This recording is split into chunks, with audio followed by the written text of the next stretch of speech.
Lo peor que le puede pasar a un gobierno es convertirse en una caricatura de sí mismo. Acabar en la autoparodia. Que el público escuche lo que el gobierno anuncia hoy y se ponga a contar las horas que transcurren antes de que anuncie lo contrario. Lo peor que le puede pasar a un gobierno es que parezca que no es capaz de gobernarse siquiera a sí mismo. Que en lugar de transmitir solidez, aplomo, seguridad, transmita lo contrario, ¿no? Que a base de vaivenes va ahora para acá, ahora para allá, ahora para acá, ahora para allá. Parezca que gobierna a voleo. El gobierno bamboleo. No es serio que un día anuncies la subida del impuesto del diésel y al día siguiente digas que te lo vas a pensar y al otro día que ya veremos. No es serio que en julio la ministra de Hacienda diga que sí va a haber de lo que impuesto. se trata es de hacer una nueva fiscalidad más acoplada, más acorde a la sociedad del siglo XXI.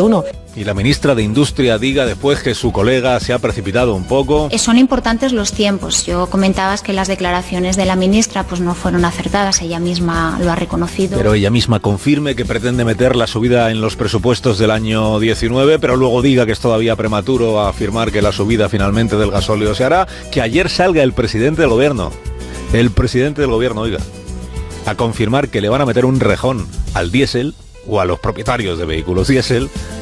Y salga luego la ministra de Industria, Maroto, como si no supiera de qué le hablan. Bueno, se habla mucho del impuesto del diésel, pero el gobierno todavía ni siquiera lo ha anunciado. Ni siquiera lo ha anunciado. Pero si lo ha anunciado el presidente del gobierno. Al bamboleo ya nos vamos acostumbrando, ya nos vamos haciendo, pero lo que nadie esperaba ayer es que la ministra de Industria despachara a su jefe como lanzador de globos sonda. Sí, porque efectivamente usted lo dice, se ha hecho un globo sonda, pero nosotros estamos trabajando con el sector y hasta ahora las medidas que hemos tomado son buenas para el sector. Se ha hecho un globo sonda. ¿Quién ha hecho el globo sonda? ¿Será su jefe, el sondista?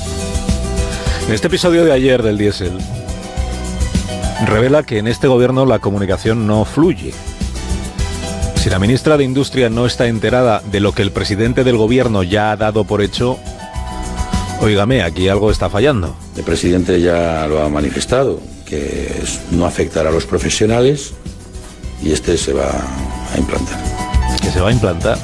Y a la cara que se le quedó ayer al señor Ábalos, ministro también de Fomento del gobierno, portavoz oficioso los lunes, después de la reunión de la Ejecutiva, cuando le preguntaron ayer por este asunto, ¿no? Le preguntaron por qué su compañera de gabinete llama globo sonda a lo que el presidente ha dado por hecho ya esta mañana. Total, que se va a implantar la subida del impuesto al diésel, pero sin dolor, no se apure usted, porque no le va a afectar a los automovilistas profesionales.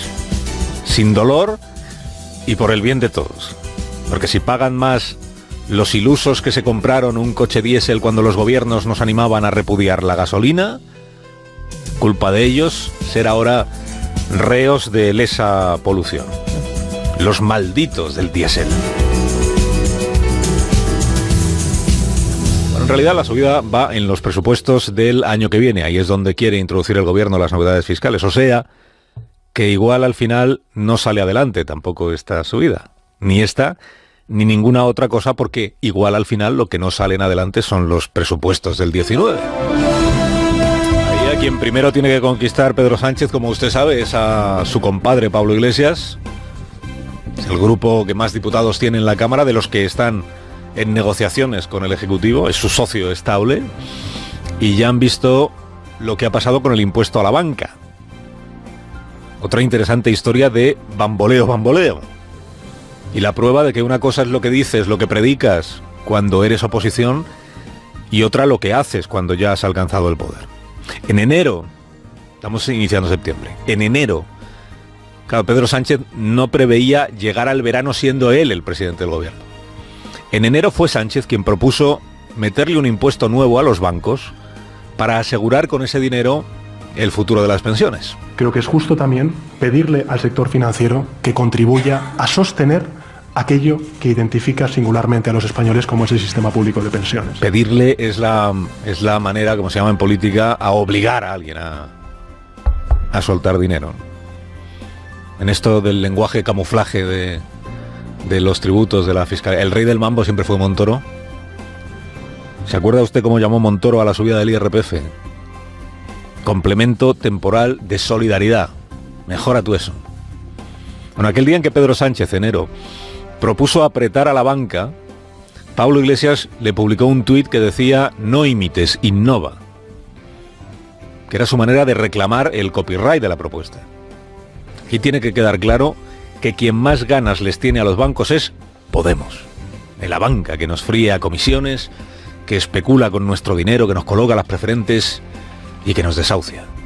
Por eso cuando ayer el presidente Sánchez reculó en lo del impuesto a la banca, parece que ahora ya no le parece tan buena idea lo de meterle el rejón a los bancos, se apareció de inmediato Echenique, guardián de la rectitud, para recriminarle que flojee, ¿no? Ahí Pedro, que flaqueas, que te estás entregando al gran capital. Esperamos que en las conversaciones podamos revertir esa decisión, por lo menos comunicativa, que parece haber tomado el gobierno, porque no puede ser que los bancos no paguen impuestos. No puede ser.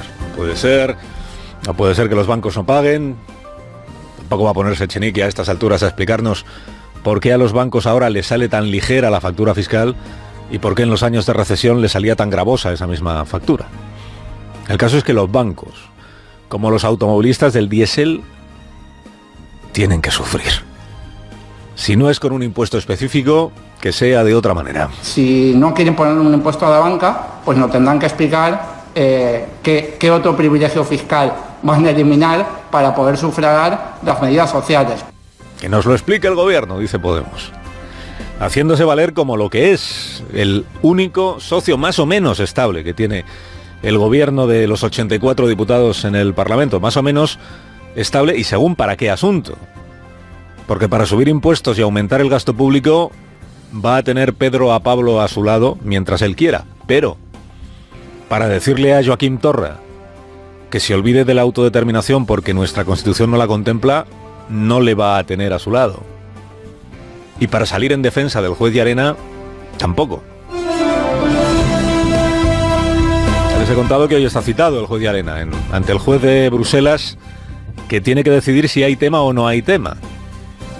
Si ve algún motivo para proceder contra el juez español por haber dicho a los periodistas, no en Bélgica sino en España, hace 7 meses, que la presunción de inocencia ampara a los imputados del procés y que en España no hay presos políticos. Se trata de comportamientos que aparecen recogidos en nuestro Código Penal y que, con independencia de cuál haya podido ser la motivación que les haya llevado a las personas a cometerlos, si es que eso ha sido así, pues tienen que ser investigados. Por decir esto, intenta Puigdemont empitonar al juez instructor.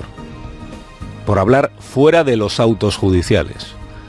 La pregunta: ¿le corresponde a un juez belga decir si una declaración de un juez español en Oviedo ha sido ilícita?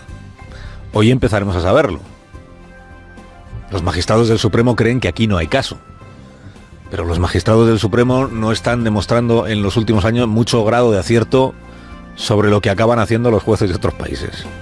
En este día de arremetida de Puigdemont contra Llarena en Bruselas, su valido Joaquim Torra se va al teatro a repetir el numerito que hizo hace año y medio su creador, Puigdemont, creador de Quindemont, ansiando recibir aquellas ovaciones con las que el público obsequió hace año y medio al entonces presidente. Apareció Puigdemont con Junqueras, Forcadell, Marta Rovira, Teatro Nacional de Cataluña, julio, año 17, toda la plana mayor del rodillo independentista festejando la inminente presentación de sus leyes inconstitucionales, de desconexión se llamaban entonces, ¿no? Las 2 leyes cuya tramitación impuso el rodillo en el mes de septiembre, arrasando con los derechos políticos de la oposición. La antesala del 1 de octubre y de todo lo que vino después. A ese mismo teatro, ya sin Puigdemont, sin Junqueras, sin Marta Rovira, se va hoy el subalterno, el peón Joaquim Torra, a cumplir órdenes como siempre y a mantener engrasada la agitación amarilla.